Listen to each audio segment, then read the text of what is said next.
instead, you want to just peel that banana. You want to bite into the banana, bite into the orange, all of those mistakes as quickly as possible and not judge yourself for making the mistake and see the mistake as part of the process of being like, that didn't work, that didn't work. And if I develop enough of these doesn't works, then you just kind of walk the minefield and you get to where you're trying to go. And people are like, wow, you're so good at this. And you're like, oh, no, I actually just know all the things not to say in a sale.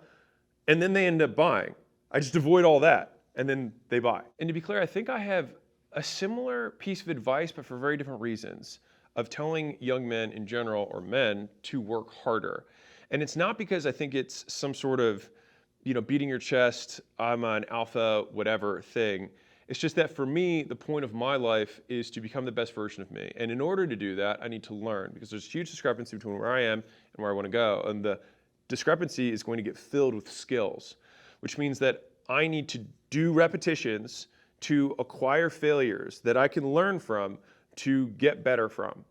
And if I can do more of that in a shorter period of time, I will learn more skills. And by definition, I will shrink the distance between myself and my ideal self. And so that is pretty much the only thought process I have around this. And I also believe that you need to be patient with outputs and impatient with inputs.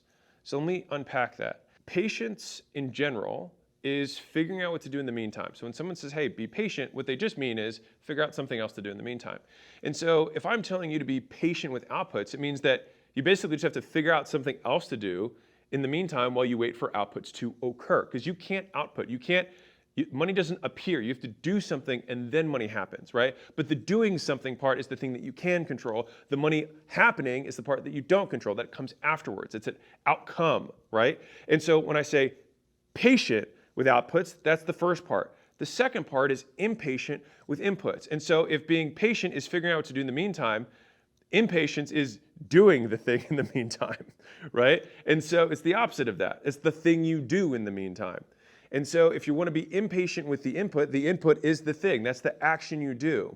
And so by delineating that, if you hear yourself thinking, man, why hasn't this happened yet? You're talking about outputs. And that means, great, if I think that thought, I need to do more of this input, right? And so use your input, your action, your doingness, the thing you use your hands for, as your coping mechanism for your impatience with outputs. I want to say that one more time. Whenever you have that feeling that things should be happening faster, use action as your coping mechanism.